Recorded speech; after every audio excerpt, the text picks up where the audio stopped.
ఆమేన్. ఒక మాట చదువుకుందాం. యోహాను సువార్త, యోహాను గారు రాసిన సువార్త 13వ అధ్యాయం. యోహాను సువార్త 13వ అధ్యాయం 5వ వచనం నుండి 8వ వచనం వరకు చదువుదాం. చూడండి. యోహాను సువార్త 13వ అధ్యాయం 5వ వచనం నుండి, అంతటా పల్లెములో నీళ్లు పోసి శిష్యుల పాదములు కడుగుటకును తాను కట్టుకొని ఉన్న తువాలుతో తుడుచుటకును మొదలుపెట్టాను. ఇలా చేయిచు ఆయన సిమోను పేతురు యొద్దకు వచ్చినప్పుడు అతడు, ప్రభువా, నీవు నా పాదములు కడుగుదువా అని ఆయనతో అన్నాను. అందుకు యేసు, నేను చేయుచున్నది ఇప్పుడు నీకు తెలియదు గాని ఇక మీదట తెలుసుకుందువని అతనితో చెప్పగా, అప్పుడు పేతురు ఇలా అంటున్నాడు, నువ్వెన్నడూను నా పాదములు కడగరాదని ఆయనతో చెప్పాను. అందుకు యేసు, నేను నిన్ను కడగని ఎడల నాతో నీకు పాలు లేదని. చిన్న ప్రార్థన చేద్దాం. పరిశుద్ధుడైన తండ్రి, నీతి స్వరూపుడైన తండ్రి, నీకు స్తోత్రాలయ్యా. కేవలం నీ కృపను బట్టి మరొకసారి మీ సన్నిధిలో కూర్చొని నీ మాటలు వినే కృపను మాకు ఇచ్చినందుకు స్తోత్రాలు. నీ మాటల కొరకు ఎదురు చూస్తున్నాం. నాతో, మాతో, మా అందరితో మాట్లాడమని యేసు ప్రభుల వారిని మా కన్నుల ఎదురు ప్రదర్శింపజేయమని, వినివారందరికీ క్షేమం కలిగించే మాటలు ప్రసాదించమని యేసు ప్రభు నామమున స్తుతించి క్రీస్తునామం సమర్పించి వేడుకుంటున్నాం పరమ తండ్రి. ఆమేన్. మంచిది. దేవుని మహాకృపను బట్టి ప్రభు ఇచ్చిన సమయంలో కొన్ని ప్రాముఖ్యమైన సంగతులు మనం నేర్చుకుందాం. అయితే యోహాను సువార్త 13వ అధ్యాయంలో జరుగుతున్న సంఘటన మనందరికి తెలుసు. యేసుక్రీస్తు ప్రభుల వారు ఆయన 12 మంది శిష్యులను కూర్చున్నబెట్టి ఆయన పల్లెములో నీళ్లు పోసి ఆయన పాదములు కడుగుతున్న సందర్భం. ఆ సందర్భంలో యేసుక్రీస్తు ప్రభుల వారు శిష్యులందరి పాదాలు కడిగిన తర్వాత అప్పుడు పేతురు గారి యొక్క పాదముల దగ్గరికి వచ్చి ఆయన పాదాలు కడుగుతున్నప్పుడు పేతురు ఇలా అంటున్నారు. ఏమంటున్నారంటే, నీవు నా పాదములు కడగవద్దు అని అన్నాడు. కడగరాదు అని అన్నప్పుడు యేసు ప్రభుల వారు ఇలా అన్నారు, నేను నీ పాదములు కడగని ఎడల ఏమన్నారు, నాలో నీకు పాలు లేదు అని అనలేదు. వినలేదు మీరు జాగ్రత్తగా. నాలో నీకు పాలు లేదు అని అనలేదు. ఏమన్నాడు, నాతో నీకు పాలు లేదు. నాలో నీకు పాలు లేదు అన్నది వేరు, నాతో నీకు పాలు లేదు అన్నది వేరు. మనం ఎప్పుడు క్రీస్తులో ఎప్పుడు కలిగి ఉన్నామంటే, యేసు క్రీస్తు ప్రభుల వారి యందు విశ్వాసం ఉంచినప్పుడు మనం అందరం ఎవరి వారం? క్రీస్తు వారం. రోమపత్రిక 1వ అధ్యాయం 7వ వచనం, మనందరం క్రీస్తు వారం. క్రీస్తు యేసు నందున్న వారం ఎక్కడ? రోమపత్రిక 8వ అధ్యాయం 1వ వచనం, క్రీస్తు యేసు నందున్నాం. రోమపత్రిక 1వ అధ్యాయం 7వ వచనంలోనే మనందరం క్రీస్తు వారం. అయితే మనం యేసుక్రీస్తు ప్రభుల వారి యందు విశ్వాసం ఉంచినప్పుడు ఏమయ్యామంటే మన క్రీస్తు వారం అయ్యాం. అంటే ఒక మాటలో చెప్పాలంటే మన క్రీస్తు యందున్నాం. అయితే ఇప్పుడు యేసుక్రీస్తు ప్రభుల వారి యందు విశ్వాసం ఉంచిన వ్యక్తి దేవునికి కుమారుడు, నీతిమంతుడు, ఆత్మచేత ముద్రించబడ్డాడు. ఆ తర్వాత హృదయశుద్ధి పొందినవాడు. అంటే హృదయశుద్ధి పొందినవాడు, రక్షణ పొందిన వ్యక్తిని ప్రభు ఏం చేస్తున్నాడు అని అంటే పాదాలు కడుగుతున్నాడు. అప్పటికే వీళ్ళు ప్రభుకి ఏమయ్యారు, దేవునికి ఏమయ్యారు? వీళ్ళు ఆల్రెడీ పిల్లలు. చూడండి ఎక్కడ రాయబడింది, అదే 13వ అధ్యాయం 33వ వచనంలో చూస్తే 13వ అధ్యాయం 33లో పిల్లలారా అని అన్నాడు. ఎవరిని? శిష్యుల్ని. అంటే అప్పటికే యేసుక్రీస్తు ప్రభుల వారి యందు వీళ్ళు ఏముంచారు? విశ్వాసం ఉంచారు. విశ్వాసం ఉంచి వీరు ఎవరి యందు ఉన్నారు? క్రీస్తునందు ఉన్నారు. క్రీస్తునందున్న వారితో ప్రభు ఇలా చెప్తున్నాడు, నీ పాదములు కడగని ఎడల నాతో నీకేముండదు, నాతో నీకేముండదు, పాలు ఉండదు అని అంటున్నాడు. అంటే అర్థం ఏంటంటే, నేను ఏదైతే చేస్తున్నానో దాంట్లో నీకేముండదు, నేను ఏదైతే చేస్తున్నానో దాంట్లో నీకేముండదు. ఒక మాటలో చెప్పాలంటే పాలు పంపులు ఉండవు. అంటే ప్రభు ఏం చేస్తున్నాడో దాంట్లో పాలుభాగస్తులు ఎవరు కావాలి? శిష్యులు కూడా కావాలి. ఆయన చేసే పనిలో శిష్యులు పాలుభాగస్తులు కావాలంటే ఖచ్చితంగా వారి పాదములు ఏం చేయబడాలి? కడగబడాలి. యేసు ప్రభుల వారి యందు విశ్వాసం ఉంచిన మనం అందరూ మనకేం కలిగింది? హృదయశుద్ధి కలిగింది. హృదయశుద్ధి కలిగిన వారందరూ అనుదినము ఏం చేస్తుండాలి? వారి మనస్సాక్షి కడగబడుతుండాలి. మనస్సాక్షి కడగబడడాన్నే పాదములు శుద్ధి చేయబడుట అని అంటారు. ఇందాక సేవకులో మాటను జ్ఞాపకం చేశారు. మనము మన మనస్సును సత్యము చేత ఏం చేయబడాలి? పేతురు గారు రాసిన మొదటి పత్రిక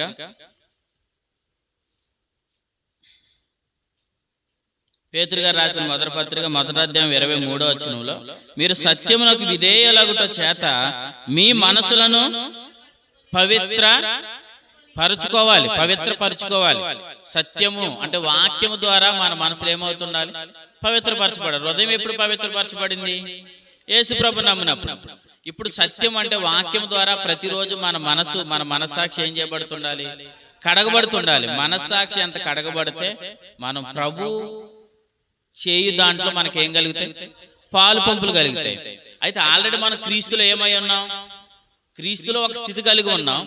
కానీ క్రీస్తు చేసే దాంట్లో మనకేం కలిగి ఉంటాం? పాలు పంపులు కలిగి ఉంటాం. ఎప్పుడు? మన మనస్సాక్షి పవిత్రపరచబడుతున్నప్పుడు. ఒకసారి యోహాను సువార్తకు వచ్చాను మరలా. ఆ మాటను మనం చాలా జాగ్రత్త పరిశీలిస్తే, నీ పాదములు కడగని ఎడల నాతో నీకేముండదు?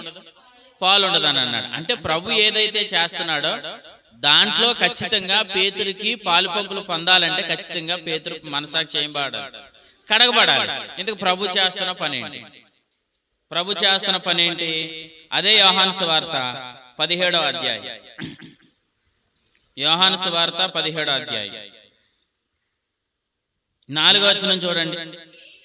చేయుటకు నీవు నాకిచ్చిన పనిని నేను సంపూర్ణముగా నెరవేర్చుటకు భూమి మీద నిన్ను మహిమపరిచితిని. తర్వాత ఏమన్నాడు? తండ్రి. అంటే యేసుక్రీస్తు ప్రభుల వారు భూమి మీద ఎవరు పని చేస్తున్నారు? తండ్రి పని చేస్తున్నారు. అంటే ప్రభు తండ్రికి ఏమై ఉన్నాడు? కుమారుడై ఉన్నాడు. కుమారుడైన క్రీస్తు ఏమంటున్నాడంటే నేను తండ్రి పని చేస్తున్నాను. ఒకరోజు యేసుక్రీస్తు ప్రభుల వారి చిన్నతనంలో యెరూషలేముకి వెళ్తే, యెరూషలేముకి వెళ్ళిన తర్వాత ప్రభు అక్కడ వారికి కనబడ్డాడు. మరియా యోసేపు ఏమయ్యారు? అక్కడి నుంచి బయలుదేరి 2 దూరముల ప్రయాణం వెళ్ళిపోయారు. అప్పుడు ప్రభు వారితో లేడన్న సంగతి వాళ్ళు ఎరిగి మరలా ఎక్కడికి వచ్చారు?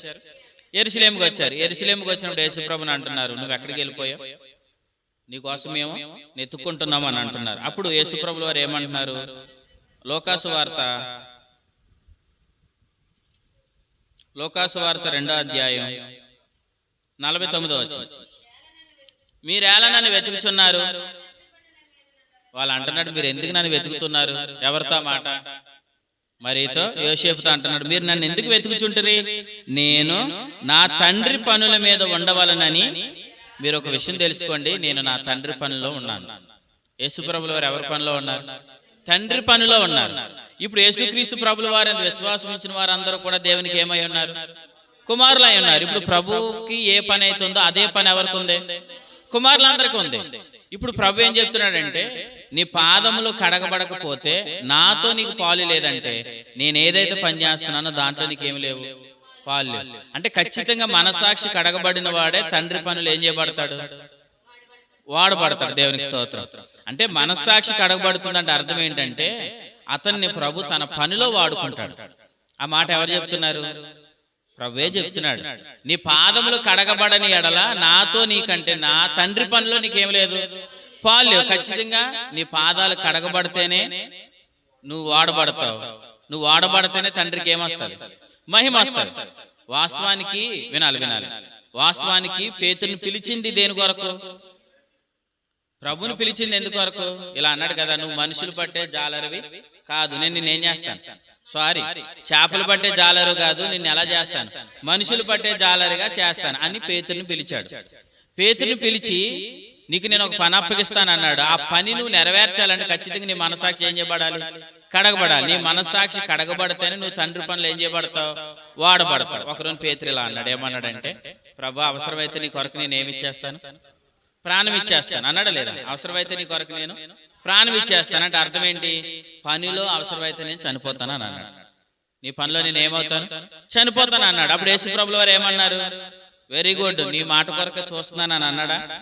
చూడండి, లూకాసు వార్త, నీ పని కొరకు నేను చనిపోతాను అన్నాడు పేతురు గారు. ఆ మాటకి యేసు ప్రభుల వారు ఏమంటున్నారు చూడండి. లూకాసు వార్త 22వ అధ్యాయం 32వ వచనం. నీ నమ్మిక తప్పిపోకుండానట్లు నేను నీ కొరకు వేడుకుంటున్నాను. నీ మనసు తిరిగిన తర్వాత అది అప్పుడు నువ్వు పని చేస్తావు. అంటే ఇప్పుడు నువ్వేం చేయలేవు, ఇప్పుడు నువ్వు పని చేయలేవు పేతురు. కానీ పేతురు ఏమంటున్నాడు? 34:33, ప్రభా నీతో కూడా చెరలోనికి మరణమునకు వెళ్ళుటకు నేనేమై ఉన్నాను. అంటే అర్థం ఏంటి? నేను నీ పని కొరకు ఏమైపోతాను, చనిపోతాను అంటున్నాడు. కానీ ప్రభు ఏమంటున్నాడు? అంత కంగారు పడకో, ఇప్పుడేం పని అవ్వదో, నీ మనసు తిరిగిన తర్వాత అప్పుడు నువ్వేం చేస్తావు, అప్పుడు నువ్వు పని చేస్తావు. అర్థమైందా? అంటే పేతుర్ని పిలిచింది దేవుడు ఎవరి కొరకు? ప్రభు పని కొరకే కదా. ఇప్పుడు మనందరిని ప్రభు ఎందుకు పిలుచుకున్నాడు? ఒక మాటపై జ్ఞాపకం రావాలి. ఎందుకంటే ఆయన మనలను చీకటిలో నుండి ఆశ్చర్యకరమైన తన వెలుగులోనికి మళ్ళీ ఏం చేశాడు? పిలుచుకున్నాడు. అక్కడ ఇంకేం రాయబడింది? ఆయన గుణాతిశయములను ప్రచురము చేయుటకు, ఆయన గుణాతిశయములను ప్రచురము చేయుటకు మీరు రాజులైన యాజక సమూహం. అంటే ప్రభు మనల్ని ఎందుకు పిలుచుకున్నాడు? ఒక పని నిమిత్తం పిలుచుకున్నాడు. పేతురుని ఎందుకు ప్రభు పిలుచుకున్నాడు? ఒక పని నిమిత్తం పిలుచుకున్నాడు. కానీ పేతురుతో ఎలా అంటున్నాడు? ఇప్పుడు నువ్వు నా కొరకు చనిపోతాను అంటున్నావు, కానీ ఇప్పుడు దేవుని పని కొరకు ప్రాణమిస్తాను అంటున్నావు, కానీ ఇప్పుడు నువ్వు ఇవ్వలేవు. కానీ ఒక సమయం వస్తుంది, అప్పుడు నువ్వు ఖచ్చితంగా ప్రాణమిస్తావు. అర్థమైంది? అంటే ఇప్పుడు ఏముంది పేతురుకి? నేను చెయ్యాలి అని అనుకుంటున్నాడు, కానీ అప్పుడు పేతురు దేవునిలో ప్రభులు ఏముంది? పాలుందే, కానీ ఏమి లేదు. తండ్రి పనిలో పాలు లేదు. ఎందుకు? అతను మనస్సాక్షి ఏం చేయబడడం లేదు, కడగబడడం లేదు. అందుకే పేతురుని మీరు గమనించగలిగితే ప్రతి విషయంలో ఎందుకు తొందరపడిపోయేవాడు అని అంటే, మనస్సాక్షి కడగబడకపోతే మనం ప్రతి చిన్న విషయాన్ని కూడా ఏమవుతాం, కంగారు పడిపోతాం. అందుకే ఒక చిన్నది వచ్చి ఏమన్నది, నువ్వు ఆయనతో పాటు తిరిగావు కదా అని అన్నది. వెంటనే ఏమన్నాడు? మా అమ్మ మీద ఒట్టు, ఆయన నాకు సంబంధం లేదు అని అన్నాడు. మరొక వ్యక్తి వచ్చి ఒకడు ఏమన్నాడు? నువ్వు ఆయనతో ఉన్నావు కదా, నువ్వు రొట్టెలు పంచిపెట్టడం, చేపలు పంచిపెట్టడం ఏమో చూసామని అనగానే ఏమన్నాడు? అప్పుడు కూడా బొంకేశాడు. అంటే మనస్సాక్షి కడగబడకపోతే, మనం పిలువబడింది దేవుని పని కొరకైనా మన మనస్సాక్షి కడగబడకపోతే ప్రభు తన పనిలో మనల్ని ఏం చేయలేడు, వాడుకోలేడు. అంటే పేతురు ఏమంటున్నాడు? నేను నీ పని కొరకు ప్రాణం ఇచ్చేస్తాను అంటున్నాడు. ప్రభు ఎలా అంటున్నాడు? ఇప్పుడు నువ్వు ఇవ్వలేవు, కానీ ఒక రోజు వస్తుంది, అప్పుడు నువ్వు ఖచ్చితంగా నా కొరకు ఏం చేస్తావు, ప్రాణం ఇస్తావు. ఇచ్చాడు లేదా? అలాగే ఇచ్చాడు. ఎందుకంటే తలకిందులుగా సిలువ వేయబడిన వ్యక్తిగా ఆ చరిత్ర ఏం చెప్తుందంటే, పేతురుని ఎలా సిలువ వేశారు? తలకిందులుగా సిలువ వేశారని చెప్తారు. అంటే పేతురు దేవుని పని కొరకు ఏం ఇచ్చాడు? ప్రాణం ఇచ్చాడు. కానీ ప్రభు అదే అంటున్నాడు, ఇప్పుడు నువ్వు ఇవ్వలేవు, కానీ ఒక రోజు వస్తుంది, అప్పుడు ఖచ్చితంగా నా కొరకు నువ్వేమిస్తావు, ప్రాణం ఇస్తావు. అంటే నిన్ను నా పనిలో వాడుకోవాలంటే, నువ్వు నా తండ్రి పనిలో వాడబడాలంటే ఖచ్చితంగా చెప్పండి, ఏం కడగబడాలి? నీ మనస్సాక్షి, నీ పాదములు ఏం చేయబడాలి, కడగబడాలి. మనస్సాక్షి పాదాలు కడగబడిన వ్యక్తినే దేవుడు తన పనిలో వాడుకుంటాడు. మనస్సాక్షి కడగబడకపోతే ఆ వ్యక్తిని దేవుడు తన పనిలో వాడుకోలేడు. నేను ఒక మాట అంటాను, మనస్సాక్షి కడగబడడం వల్ల ప్రాముఖ్యమైనది ఏంటంటే, విశ్వాస హృదయంలో ఎవరున్నారు? పరిశుద్ధాత్మ దేవుడు ఉన్నాడు. పరిశుద్ధాత్మ దేవుడు పని చేయడానికి కేంద్రం, ఆధారం ఏంటి? మనస్సాక్షి కడగబడితేనే. అంటే మనస్సాక్షి కడగబడిన వ్యక్తిలో ఆత్మప్రభు ఏం చేస్తాడు? పని చేస్తాడు. ఆత్మప్రభు పని చేసిన వారినే దేవుడు ఏం చేసుకుంటాడు? వాడుకుంటాడు. నేను ఒక మాట చూపిస్తాను, చూడండి. ఇప్పుడు మీకు గలతీయులకు రాసిన పత్రిక 4:6 చూడండి. గలతీయులకు రాసిన పత్రిక 4:6. మరియు మీరు కుమారులై ఉన్నందున నాయన తండ్రి అని మొరపెట్టు, తన కుమారుని ఆత్మను దేవుడు మన హృదయంలోనికి పంపెను. మనం ఇక్కడ ఏమై ఉన్నామన్నాడు? మనం ఆయన కుమారులమై ఉన్నందున తన ఆత్మను మన హృదయంలోనికి పంపెను. ఇప్పుడు ఇంకొక మాట చూడండి. రోమపత్రిక 8:14. దేవుని ఆత్మచేత ఎందరూ నడిపించబడుదురో వారందరూ, ఇక్కడ కూడా ఏముంది? దేవుని కుమారులు. గలతీ 4:6 ఏముంది? కుమారులు. రోమపత్రిక 8:14 ఏముంది? దేవుని కుమారులు. వినండి. ఇంతకీ ఈ 2 వచనాల్లో దేవుడు ఏ కుమారులు వాడుకుంటాడు? ప్రవీణ్, గలతీ 4:6 ఏముంది? కుమారులం కాబట్టి దేవుడు ఎవరినిచ్చాడు? ఆత్మనిచ్చాడు. ఇక్కడ కుమారులమే. రెండోది రోమపత్రిక 8:14 ఏముంది? ఆత్మ ఇచ్చాడు, ఆత్మచేత నడిపించబడిన వారందరూ కుమారులు. వీళ్ళ కుమారులే. అయితే ఈ కుమారులలో ఈ 2 కేటగిరీలో దేవుడు ఏ వచనములో ఉన్న వారిని వాడుకుంటాడు? రోమ 8:14, గలతీ 4:6. ప్రవీణమని పేరు అమ్మా. రోమ 8:14. ఇంతగా 2 వచనాలు ఒకటేనా? ఆ 2 వచనాలు ఒకటి కాదు. ఎందుకు? గలతీ 4:6 ఉన్నది ఏంటి? మనం ఆయన యందు విశ్వాసం ఉంచినప్పుడు దేవుడు మన హృదయంలోనికి ఎవరిని పంపించాడు? ఆత్మను పంపించాడు. యేసుప్రభు నమ్మిన వారు అందరిలో ఎవరున్నారు? ఆత్మప్రభు ఉన్నాడు. యేసుప్రభు నమ్మిన వారు అందరికీ ప్రభువులో ఏముంది? పాలుంది. అర్థమైందా? అంటే ఇప్పుడు రోమ 8:14 ఏం చెప్తుందంటే ఆత్మను కలిగి ఉన్నాం. ఆత్మ చేత మనం ఏమవుతూ ఉండాలి? నడిపించబడుతుండాలి. ఆత్మ చేత నడిపించబడిన వారందరూ కూడా ఎవరు? కుమారులే. కానీ ఎవరి దృష్టిలో? ఆల్రెడీ గలతీ 4:6 మనం దేవునికి ఏమయ్యాం? కుమారులు. ఎవరి ఎదుడు కుమారులు? దేవుని ఎదుడు కుమారులు. కాబట్టి దేవుడు ఎవరినిచ్చాడు? ఆత్మనిచ్చాడు. ఇప్పుడు ఆత్మ చేత మనం నడిపించబడుతున్నాం. అప్పుడు లోకం దృష్టిలో మనం ఏమవుతాం? కుమారులు. అంటే మన లోకానికి ప్రత్యేకంగా బ్రతుకుతున్నాం. ప్రత్యేకంగా బ్రతుకున్నప్పుడు దేవుడు మనల్ని ఏం చేస్తాడు? వాడుకుంటాడు. అంటే ఆత్మ చేత నడిపించబడిన కుమారులను దేవుడు ఏం చేస్తాడు? వాడుకుంటాడు. అంటే అర్థం ఏంటంటే దేవుడు తన పనిలో, తండ్రి తన పనిలో మనల్ని వాడుకోవాలంటే మనం ఆత్మచేత ఏమవుతుండాలి? నడిపించబడుతుండాలి. ఆత్మచేత మనం నడిపించబడాలంటే ఖచ్చితంగా మన మనస్సాక్షి ఏమవుతుండాలి? మన మనస్సాక్షి ఎంత కడగబడితే, వినండి, ప్రభు పనిలో అంత పాలు పంపులు మనకు దొరుకుతాయి. ప్రసాద్ గారు అర్థమైందండి? ప్రభు పనిలో మనకు పాలు పంపులు పొందాలంటే మన మనస్సాక్షి ఎక్కువగా కడగబడుతుండాలి. మనస్సాక్షి ఎక్కువగా ఎక్కడ కడగబడుతుంది? దేవుని సన్నిధిలోనే కడగబడుతుంది. అందుకే ఏమన్నాడు? సమాజముగా కూడుట మానకండి. సమాజంగా ఎందుకు కూడుట మానకూడదంటే నువ్వు సమాజముగా కూడుట మానితే నీ మనస్సాక్షి ఏమవ్వదు? కడగబడదు. మనస్సాక్షి కడబడకపోతే ఆత్మ నడిపింపడదు. ఆత్మ నడిపింపు లేకపోతే నిన్ను ప్రభువులో నీకు పాలుందా? ప్రభువులో నీకు పాలుంది. చెప్పండి. ప్రభు పనిలో నీకేం లేదు? పాలు లేదు. అర్థమైంది? అంటే ప్రభు పనిలో మనకేం కావాలి? పాలు కావాలి. అందుకు ప్రభు ఏమంటున్నాడు అంటే మీ పాదములు కడగబడాలి. మన పాదములు కడగబడితే మనలో ఆత్మ నడిపింపు కలిగినప్పుడు దేవుని కుమారులుగా మనం జీవిస్తాం. దేవుని కుమారులుగా జీవించినప్పుడు తండ్రి తన పనిలో మనల్ని ఏం చేసుకుంటాడు? వాడుకుంటాడు. నేను ఒక మాట అంట, ఆత్మ నడిపింపు లేకుండా దేవుని పని చేయకూడదా? చెయ్యొచ్చా చేయకూడదా? చెయ్యొచ్చా చేయకూడదా అంటే చెయ్యొచ్చు. కానీ దానివల్ల నీకు ఏ ప్రయోజనం లేదు. ఎందుకు? మనం ఎవరి సామర్థ్యంతో చేస్తాం? మన సామర్థ్యంతో చేస్తాం. మన సామర్థ్యంతో చేసే దాని వల్ల మనకి ఏ ప్రయోజనం లేదు. ఇప్పుడు చాలా మంది దేవుని పని చేస్తున్నారా లేదా? చేస్తున్నారు. లక్షలు ఖర్చు పెడుతున్నారు, ప్రయాసపడుతున్నారు, ఇంత చేస్తున్నారు. కానీ వారు అందరూ చేసేది ఎవరి ప్రయాసతో? తమ ప్రయాసతో వారు కష్టపడుతున్నారు. కానీ ఆ ప్రయాస వల్ల వారికి ఏ ప్రయోజనం లేదు. ఎందుకంటే వారిలో ఆత్మ నడిపింపు లేదు. ఆత్మ నడిపింపు లేకపోతే దేవుడు వారిని ఏం చేయడం లేదు?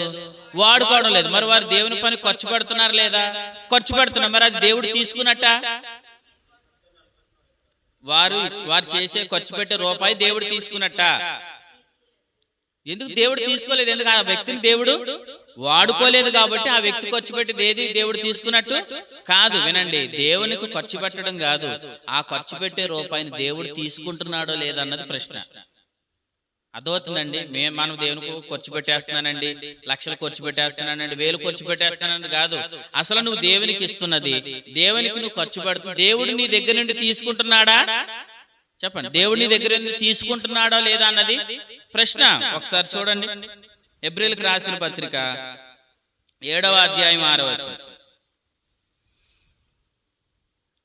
హెబ్రీయులకు రాసిన పత్రిక 7వ అధ్యాయం 6వ వచనం. వారితో సంబంధించిన అబ్రహాం వంశావళి లేనివాడు మెల్కీసెదెకు అంటే ఎవరు?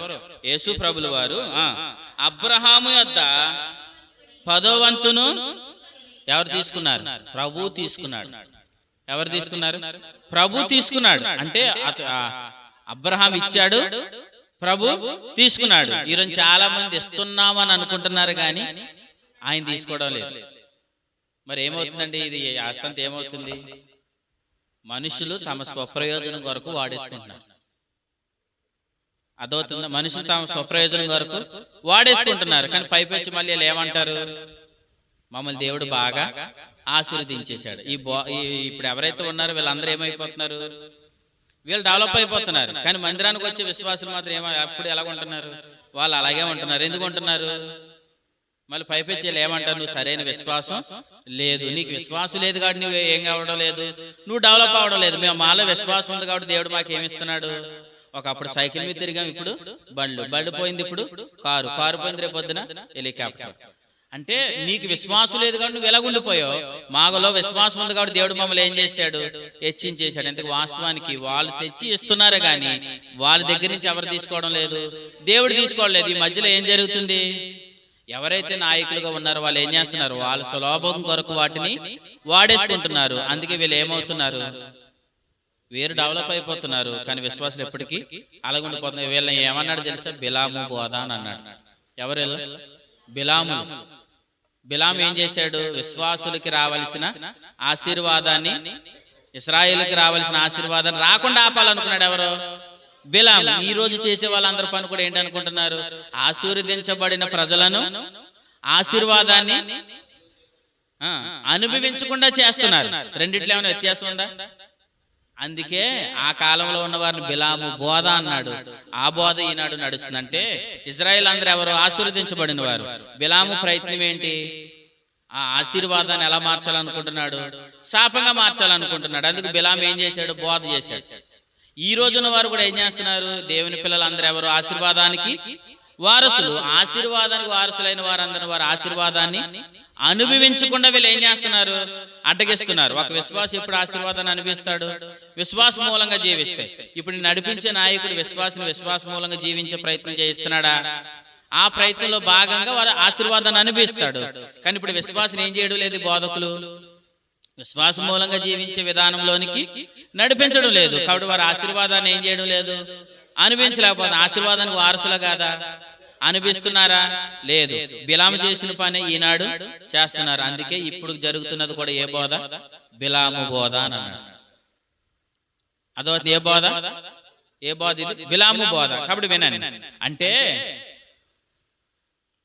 అంటే మనం ఏదైతే దేవునికి ఇస్తున్నామో అది మనం ఇవ్వడం కాదు, మన దగ్గర దేవుడు ఏం చేసుకోవాలి, తీసుకోవాలి. అంటే ఒక ఆత్మ నడిపింపు కలిగి మనం పనిచేస్తున్నప్పుడు మన యొద్ద నుండి దేవుడు ఏం చేసుకుంటాడు, తీసుకుంటాడు. ఏం తీసుకుంటాడు, నీ సంపాదన తీసుకుంటాడు.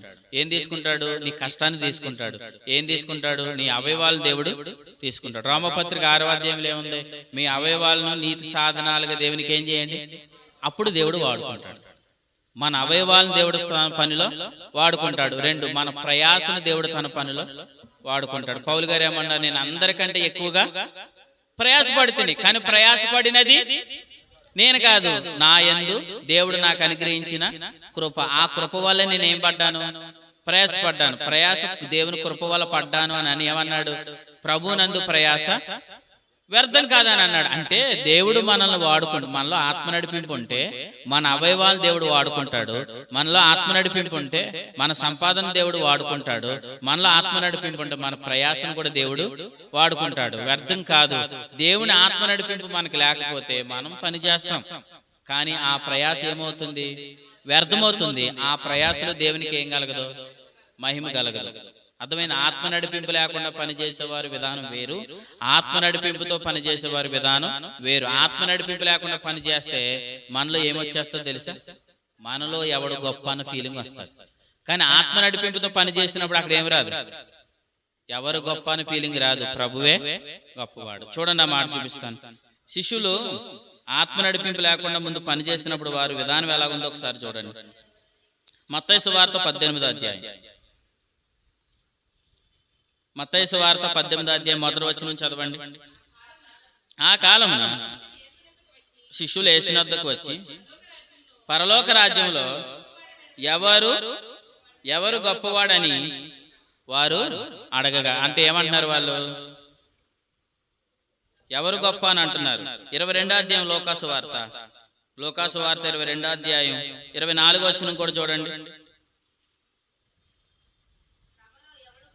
తమలో ఎవడు గొప్పవాడని ఎంచబడునో అను వాదము వారిలో ఏమైంది అంటే, వీళ్ళ వాదం ఏంటి చెప్పండి. ఇప్పుడు మనలో ఎవడు గొప్ప, ఎప్పుడు వస్తుంది ఫీలింగ్, మన ప్రయాసతో పని చేసినప్పుడు ఈ ఫీలింగ్ వస్తుంది. ఎందుకు, నేను ఎక్కువగా ఆ మీటింగ్ ప్రారంభమైన కాంచి నేనేం చేశాను, వంటల కాడ నేనే ఉన్నాను, స్టేజ్ పరిచర్య నేనే చేశాను, పాటల పరిచర్య నేనే చేశాను. ప్రవీణ్ ఏం చేశాడు, అప్పుడప్పుడు వచ్చాడు, ఆకలి ఎత్తాడు, అంతే. ప్రవీణ్ కన్నా నేను ఎక్కువ ప్రయాసపడ్డాను. అప్పుడు సౌజన్య ఏమంటది, అసలు పోస్టర్లు అంటించిందే నేను అంటే చెప్పండి, ప్రవీణ్ కంటే ఎవరు గొప్ప? నేనే గొప్ప. అప్పుడు కుమారక్క ఏమంటది, మీ అందరూ ఇంత పని చేశారంటే అసలు నేను డబ్బులు ఇవ్వకపోతే అసలు డబ్బులు ఇచ్చింది ఎవరు? నేను. అంటే మన ప్రయాసతో పని చేసినప్పుడు ఏమొస్తుంది? ప్రవీణ్ కంటే నేను గొప్ప, సౌజన్య కంటే నేను గొప్ప. ఎవరు గొప్ప? ఎవరు గొప్ప? కానీ అదే మన ఆత్మప్రభు వాడుకున్నాడు అనుకోండి, అప్పుడు మనం ఏమంటాం, నా ప్రభు నాకు ఎంత అప్పగించాడు, నన్ను ఎంత వాడుకున్నాడు. ఎక్కువ ప్రయాసం ఎక్కువ వాడుకున్నాడు అనుకోండి దేవుడు, చెప్పండి, ప్రభు వచ్చిన తర్వాత ఎక్కువ జీతాన్ని ఇస్తాడు. తక్కువ వాడుకున్నాడు అనుకున్న దేవుడు, ప్రభు వచ్చిన తర్వాత ఎంత వాడుకుంటే అంత జీతాన్ని ఇస్తాడు. అప్పుడు ఇక్కడ నేను ఎక్కువ తక్కువ ఫీల్ అవ్వడానికి ఏమైనా అవకాశం ఉందా? లేదు. అప్పుడు నేను అతిశయించడానికి అవకాశం ఉందా? లేదు. నేను గొప్ప అనడానికి అవకాశం ఉందా? లేదు. ఎందుకు? ప్రభు నన్ను ఎంత వాడుకున్నాడు, అంతవరకు నేను ఏం చేశాను? పని చేశాను. అంటే ఆత్మ నడిపింపు కలిగినప్పుడు మనకు ఒక ఆలోచన వస్తుంది, నేనైతే నిష్ప్రయోజన్ని, దేవుడు నన్ను వాడుకున్నాడు. ఆత్మ నడిపింపు లేకపోతే ఏమనుకుంటాం? ఎంత చేశాను కానీ మా పాస్టర్ గారు కనీస కృతజ్ఞత కూడా లేదు. అందరి పేర్లు చెప్పాడు కానీ నా పేరు చెప్పలేదు. చూసావా, ఈ మధ్యలో అసలు నేనంటేనే ఏం చేశారు అంటే ఇటువంటి భేదాలు ఈరోజు సంఘాలు వస్తున్నాయంటే అర్థం ఏంటి అనుకుంటున్నారు? చెప్పండి. విశ్వాసులు ఏం లేదు, ఆత్మ నడిపింపు లేదు. ఆత్మ నడిపింపు ఉంటే భేదాలు అనేవి రావు. కానీ ఆత్మ నడిపింపు కలిగి మనం పని చేస్తున్నప్పుడు ఏమంటాం? దేవుడు నన్ను ఎంత వాడుకున్నాడు కాబట్టి సమస్త మహిమ ఘనత ఎవరికి? దేవునికి. అంటే దేవుడు మనల్ని వాడుకుంటే మహిమ ఎవరికి వస్తుంది? దేవునికి వస్తుంది. ఇంకో మాట చెప్తాను, అంటే మనలో ఆత్మ నడిపింపు లేకపోతే మనలో గొప్ప ఎవరికి వస్తుందా? రెండోది వినండి, ఆత్మ నడిపింపు లేకుండా పని చేస్తే మన పని వల్ల దేవుని పని కూడా పాడైపోతుంది. ఎందుకు? ఆయనకి మహిమ రాదు. ఏమొస్తాయి చూడండి, భేదాలు వచ్చేస్తాయి చూడండి. అపోస్తుల కార్యగ్రంథం, అపోస్తుల కార్యగ్రంథం 6వ అధ్యాయం 6వ అధ్యాయం మొదటి వచనం చూడండి. ఆ దినములలో శిష్యుల సంఖ్య విస్తరిస్తున్నప్పుడు అనుదిన పరిచర్యలో తమలోని విధవరాండ్లను ఏసూపు, బైబిల్లో ఉంటాయి, విషపు చూపు, చిన్న చూపు, మోహపు చూపు, ఇలా కొన్ని ఉంటాయి. వినండి, ఏ చూపు చూశారంటే వీళ్ళు చిన్న చూపు చూశారంట. నిజంగా వాస్తవానికి ఆత్మ నడిపింపు కలిగిన వాడు మరొక వ్యక్తిని ఎలా చూడ చెప్పండి? అసలు చిన్న చూపు చూడు కదా. హాగరు సారాన్ని ఎలా చూసిందంట? చిన్న చూపు చూసింది. వాస్తవానికి హాగర్ అంటే ఎవరు? ధర్మశాస్త్రం. అంటే ధర్మశాస్త్ర సంబంధులు, శరీర సంబంధులు, ఆత్మ నడిపింపు లేని వారు ఎదుటి వ్యక్తి ఎప్పుడు ఎలా కనబడతాడు? చిన్న చూపుగానే కనబడతాడు. అందుకే చూడండి, చాలా మంది ఏం చేస్తారు, ఆత్మ నడిపింపు లేని వారు మాట విధానం కూడా ఎప్పుడు ఎదుటి వ్యక్తిని ఏం చేసినట్టుగా ఉంటుంది? కించపరిచినట్టుగా ఉంటుంది. వారు మాట్లాడే విధానం కానివ్వండి, వారి బిహేవియర్ కానివ్వండి, సమస్తం ఎదుటి వ్యక్తిని నాకంత చదువు లేదు, నా అంతటి క్యాస్ట్ కాదు, నా అంత తెలివైంది కాదు, నా అంత జ్ఞానం లేదు, నా అంత గొప్పగా పాటలు పాడలేదు, నా అంత వాక్యం చెప్పలేదు. ఇదంతా ఎప్పుడు వచ్చేస్తుంది? ఆత్మ నడిపింపు అనేది మనలో లేకపోతే. ఇక్కడ ఆల్రెడీ ఏం చేస్తున్నారు వీళ్ళు? ప్రభు పనిలోనే ఉన్నారు. కానీ వీళ్ళు ఏమొచ్చేసింది? విధవరాల పక్షాన్ని ఏం చూపించారు? వీళ్ళు చిన్న చూపు చూపించారు. అప్పుడు ఏం జరిగిందో చూడండి. ఇంతకు గొడవ ఏంటి? 2వ వచనం. అప్పుడు 12 అపోస్తలులు తమ యొద్దకు శిష్యుల సమూహాన్ని పిలిచి, మేము దేవుని వాక్యమును బోధించడం మాని. అది ఇంతకు చిన్న చూపు ఎక్కడ చూశారంట? భోజనాలు పంచిపెట్టేగాడు వచ్చిందంట చిన్న చూపు. అంటే ఏం చేసి ఉంటారు నాకు తెలిసి, రాజుగారు కదా అని ప్రసాద్ గారు ఒక మొక్క ఎక్కువ వేసేసారు. ఇప్పుడు ఇది ఎవరికి నచ్చలేదు? పక్కనున్న వాళ్ళకి నచ్చలేదు. రాజుగారికి పెద్ద మొక్క వేసి 2 మొక్కలు వేసాడు, మాకేమో ఒక మొక్కే వేసాడు అని. ఇప్పుడు అక్కడ ఏం జరిగింది? వివాదం వచ్చింది. వాస్తవానికి ఆత్మ నడిపింపు కలిగిన వ్యక్తి ఎలా చూస్తాడు? ఆ వ్యక్తి ఎవరైనా సరే సమానంగా ఇతను వడ్డిస్తాడు. కానీ ఇక్కడ ఏం చేశారు? విధవరాళ్ళనేమో తక్కువ వడ్డించారంట, మామూలుగా ఉన్న వారందరికేమో ఎక్కువ వడ్డించారంట. ఇప్పుడు అక్కడ ఏమొచ్చింది? ఇప్పుడు వివాదం వచ్చింది. ఆ వివాదం కాస్త ఎక్కడ దాకా వెళ్ళింది? వాళ్ళందరినీ నడిపించి నాయకుల దగ్గరికి వెళ్ళింది. అప్పుడు నాయకుడు అయిన పేతురు గారు వాళ్ళందరూ చేయమంటున్నారు, వాక్యాన్ని బోధించడం మానేసి మేమందరూ భోజనాలు పరిచర్య చేయాలా అని అన్నారు. అప్పుడు ఏం జరిగిందో చూడండి. 3వ వచనం. కాబట్టి సహోదరులారా, ఆత్మతోనూ జ్ఞానంతోనూ నిండుకొని మంచి పేరు పొందిన 7 మనుషులను ఏర్పరచుకోండి. మేము వారిని అది తండ్రి పనికి నిర్ణయిస్తాం. భోజనాల పరిచర్య కూడా ఎవరి పని? దేవుని పనే. ప్రభు పనికి నిర్ణయిస్తాం. ఎవరెవరిని? ఆత్మతోనూ జ్ఞానముతోనూ నిండుకున్నవారు. నేను ఎలా అంటాను, ఇక్కడ ఆత్మను పొందిన వారనా నడిపింపగలిగిన వారనా? అక్కడ మరి నడిపింప అని ఉందా? నిండుకున్నవారని ఉందా నడిపింప? కానీ వినండి, అసలు మొదటి వచనంలోనే ఏమన్నాడు? వాళ్ళందరూ ప్రభు శిశువులు అంటే ప్రభుని అంగీకరించినప్పుడు వాళ్ళందరూ ఏం పొందుకున్నారు? ఆత్మను పొందుకున్నారు. ఆత్మతో నిండుకున్నవారు అంటే అర్థం ఏంటంటే ఆత్మ చేత నడిపించబడుతున్నవారు. అంటే వంట పరిచర్యకి కూడా అపోస్తులు ఎవరు నిర్ణయించారు? ఆత్మ నడిపింపగలిగిన వ్యక్తినే వంట పనికే దేవుడు వాడుకుంటే, మరి ఇప్పుడు చెప్పండి, ఆత్మ నడిపింపగలిగిన వారిని దేవుడు తన పనిలో వాడుకుంటాడు. ఇప్పుడు ఎప్పుడైతే ఆత్మ నడిపింపగలిగిన వారిని భోజనాల పరిచర్యలో దేవుడు వాడుకున్నాడో అప్పుడు ఏం జరిగింది? 6వ వచనం 7వ వచనం, దేవుని వాక్యము, దేవునికి స్తోత్రం, అప్పుడు వాక్యం ఏమైంది? ప్రబలింది. అంటే ఆత్మ నడిపింపగలిగిన వారు దేవుని పనిలో ఉంటే వాక్యం ఏమవుతుంది? ప్రబలుతుంది. అప్పుడు మహిమ ఎవరికి వస్తుంది చూడండి. సంఖ్య యెరూషలేములో బహుగా విస్తరించెను, మరియు యాజకులలో అనేకులు, దేవునికి స్తోత్రం, అనేకులు యేసు ప్రభుల వారిని దేవుంచారు. విశ్వాసం పని పాడైందా ముందు కొనసాగుతుందా? ముందు ఏమైంది? ముందు పాడైంది. ఎందుకు పాడైంది? వారికి ఏమి లేదు, ఆత్మ నడిపింపు లేదు. ఆత్మ నడిపింపు లేకుండా ఏం చేసేస్తున్నారు? పని చేస్తున్నారు. ఆత్మ నడిపింపు లేకుండా పని చేస్తే ఏమవుతుంది? ఎవడు గొప్ప అని తర్కములు వస్తాయి. ఆత్మ నడిపింపు లేకుండా పని చేస్తే ఏమొస్తాయి? వివాదాలు వస్తాయి. ఆత్మ నడిపింపు లేకుండా పని చేస్తే ఏమొస్తుంది? దేవుని పని ఏమవుతుంది? పాడైపోతుంది అంతే. అందుకే చాలా మంది దేవుని పని చేద్దామని పురుగొల్పుకున్న వారు చాలా మంది కూడా పనులు ఏమవుతున్నారు? గొడవలు రావడానికి ఎన్నిటి కారణం ఏంటనుకుంటున్నారు? ఆత్మ నడిపింపు లేకపోవడం వల్ల ఈరోజు కారణాలు వస్తాయి. ఒక ఊర్లో గ్రాండ్ క్రిస్మస్ చేద్దామని ఊరు వాళ్ళందరూ సేవకులందరూ పురుగొల్పుకున్నారు. అందరూ డబ్బులు వేసుకొని ఇంక క్రిస్మస్ చేద్దామని కొనసాగించినప్పుడు ఏమైంది అనుకుంటున్నారు? ఒకరికొకరు గొడవలు వచ్చి ఎవరి డబ్బులు తీసేసుకున్నారు. ఏం చేద్దామని నిర్ణయించుకున్నారు? గ్రాండ్ క్రిస్మస్ చేద్దామని నిర్ణయించుకున్నారు.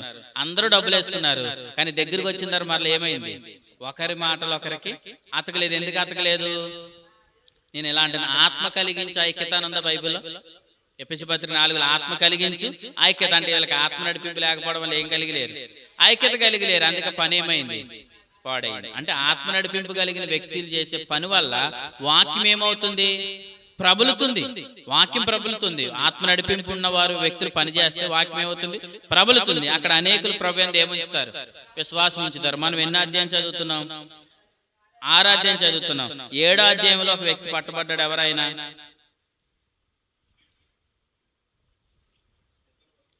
అక్కడ ఒక మాట అన్నాడు చూడండి, యాజకులలో అనేకులు విశ్వాసమునికి ఏమయ్యారు? 6వ అధ్యాయం 7వ వచనంలో, యాజకులలో అనేకులు విశ్వాసమునికి ఏమయ్యారు? లోబడ్డారు.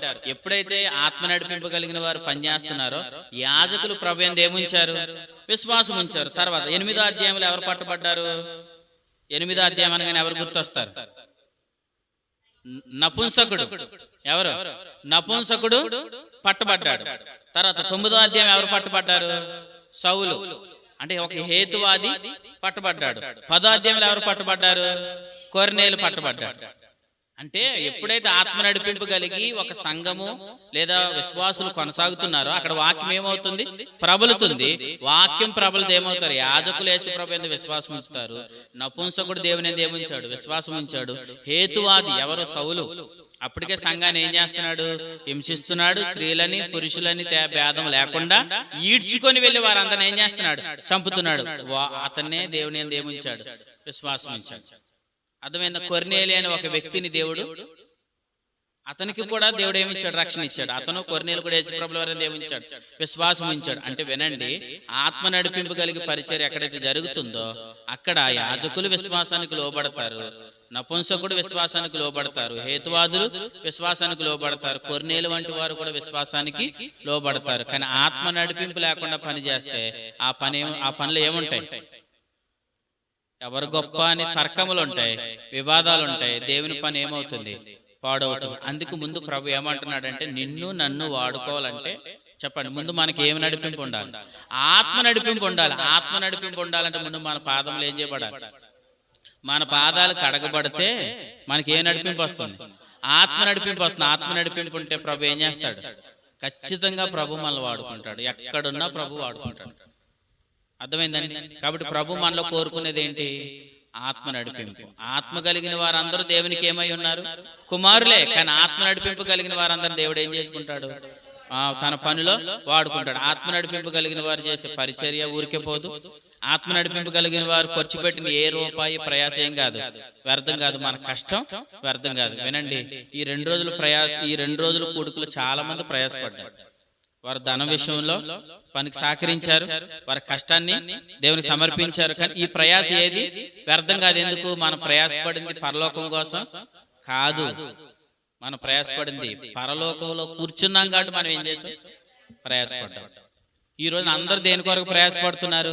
పరలోకం కొరకు. అంటే అర్థం ఏంటి? వీరికి ఆత్మ నడిపింపు లేదు. పరలోకంలో కూర్చున్నామని నమ్మిన వాళ్ళు ఏముంటుంది? ఆత్మ నడిపింపు ఉంటుంది. అప్పుడు అతను చేసేవన్నీ ఏ క్రియలు అవుతాయి? సత్క్రియలు అవుతాయి.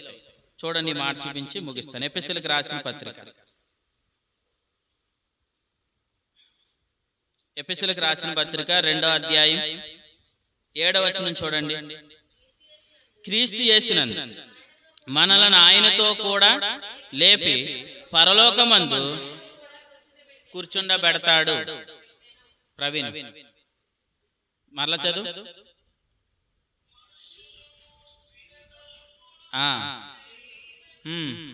మనలను మనతో కూడా లేపి పరలోకమందు ఆయనతో కూడా కూర్చుండబెడతాడు.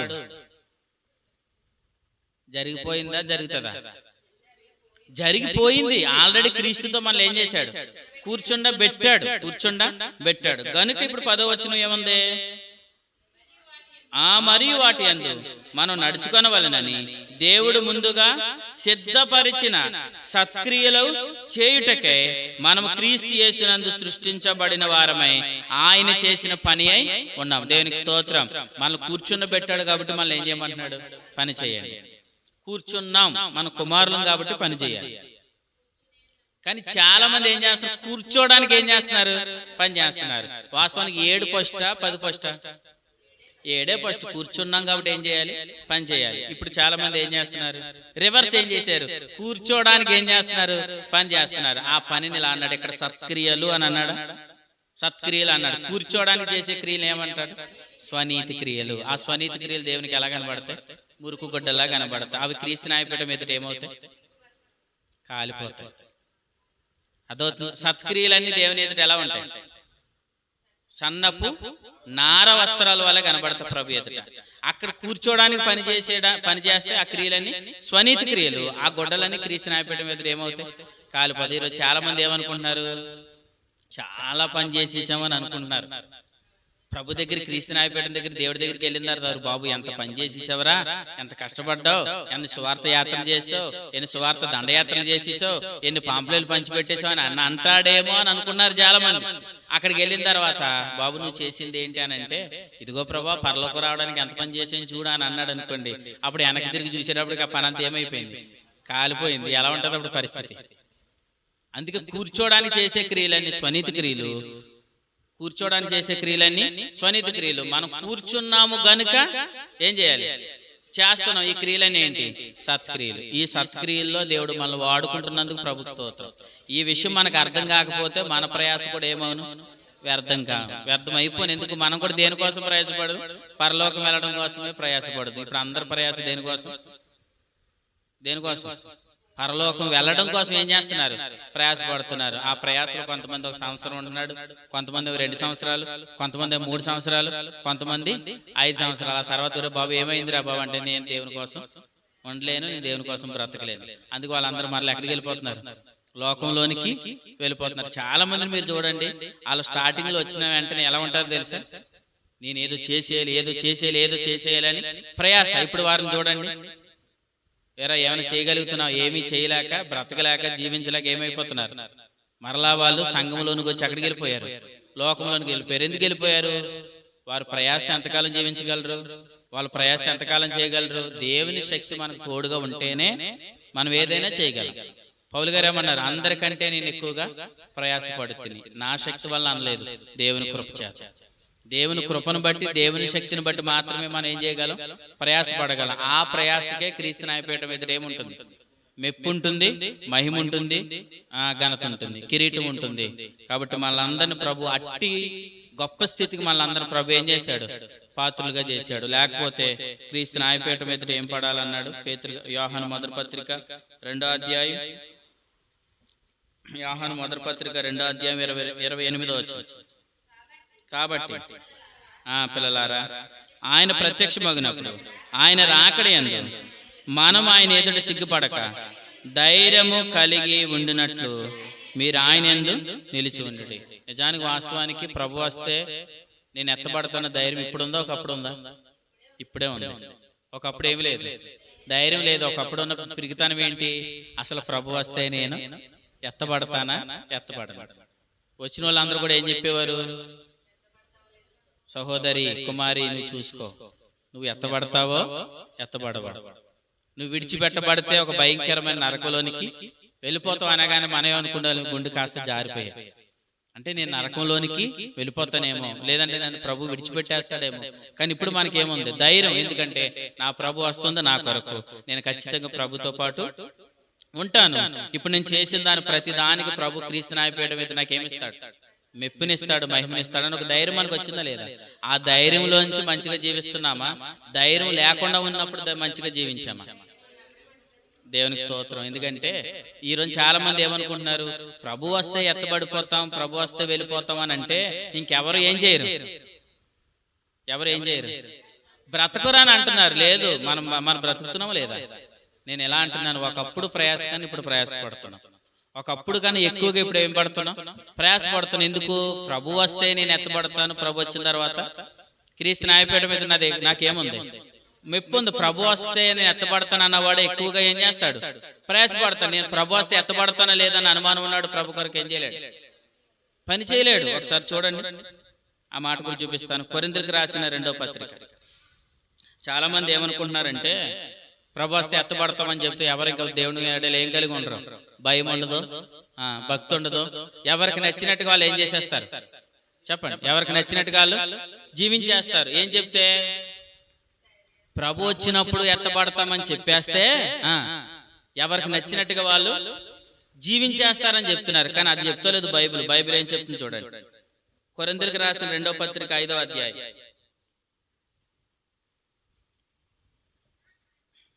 కొరింథీయులకు రాసిన 2వ పత్రిక 5వ అధ్యాయం 9వ వచనం 10 చదవండి.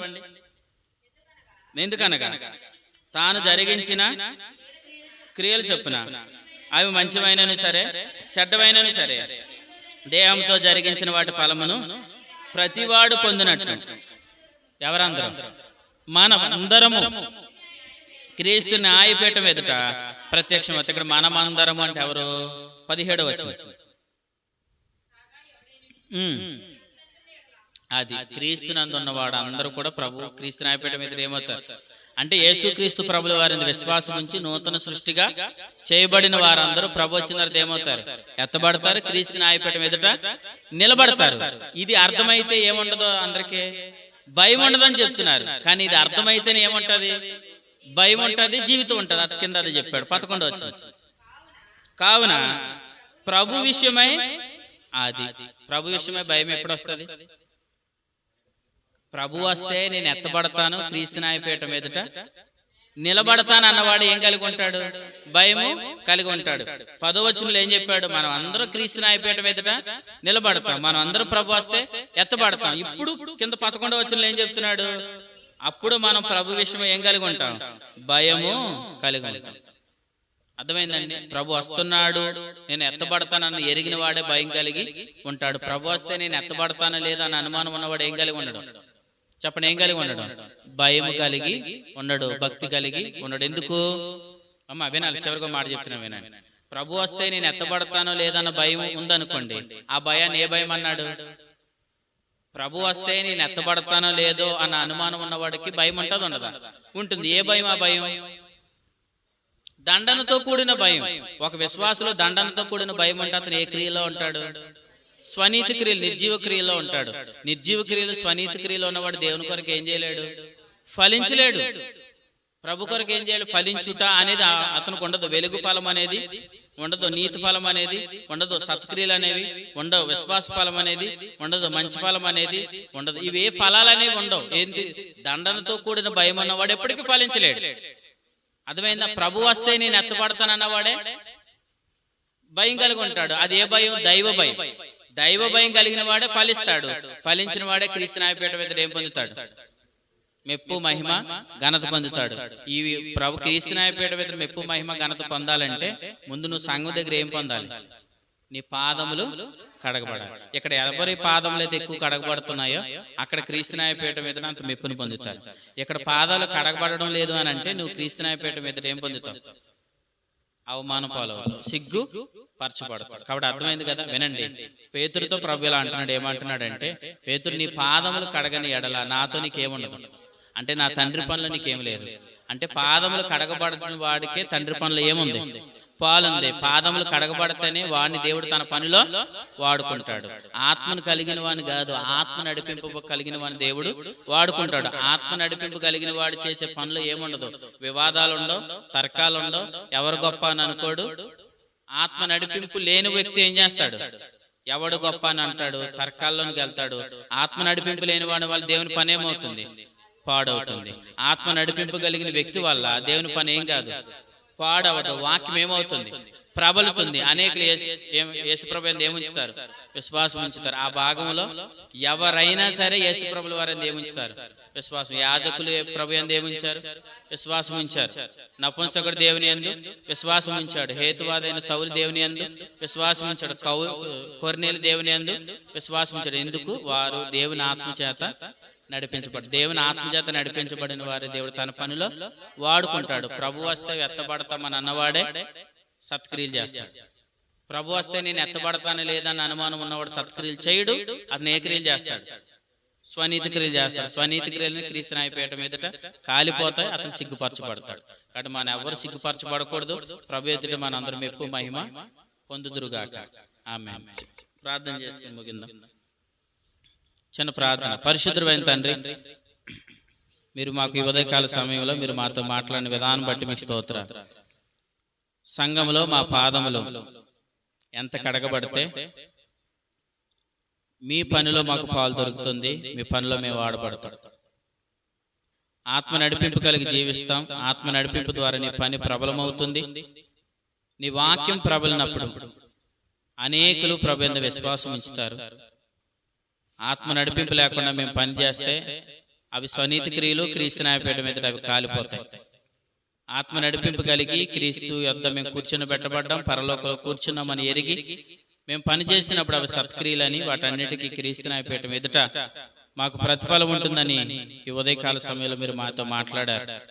ఇంతకాలం గడిచిన దినాల్లో పరలోకానికి వెళ్ళాలని ప్రయాసపడ్డాం, కానీ ఈ రోజు పరలోకంలో కూర్చున్నామని నమ్మి మేము పని చేస్తున్నాం. అట్టి కృపను నాయన మీరు మాకు అనుగ్రహించినందుకు స్తోత్రాలు. ఈ సత్యం ఎరగని వారు అనేకులు ఇంకా పరలోకం కొరకు ఏదో చెయ్యాలని ప్రయాసపడుతున్నారు. ఆ ప్రయాసలో భాగంగా వారు నిరాశపరులు అవుతున్నారు. దండనతో కూడిన భయంతో బ్రతుకుతున్నారు. ఆ భయంలో నుంచి ప్రభు వారు నిర్జీవ క్రియల్లో వారు జీవిస్తున్నారు. కానీ మమ్మల్ని ప్రేమించి అయ్యా నాయనా తండ్రి మాకు అనుగ్రహించిన సువార్త సత్యాన్ని బట్టి, ఈ విశ్వాస సంబంధమైన దేవుని ఏర్పాటును బట్టి మీకు స్తోత్రాలు చెల్లిస్తూ, ఇంతవరకు మీరు నడిపించిన విధానాన్ని బట్టి స్తోత్రం. ప్రతి మాట నీ బిడ్డల వారి హృదయాల్లో ప్రతి మాట స్థిరపరచండి. ప్రభువైన యేసుక్రీస్తు ప్రభుల వారిని మాత్రమే చూచుటకు, ఆయనను మాత్రమే హత్తుకొనుటకు, కృపను హత్తుకొనుటకు, శ్వాసాన్ని హత్తుకొనుటకు, విశ్వాసాన్ని బట్టి జీవించడానికి మీరే కృప దయచేయమని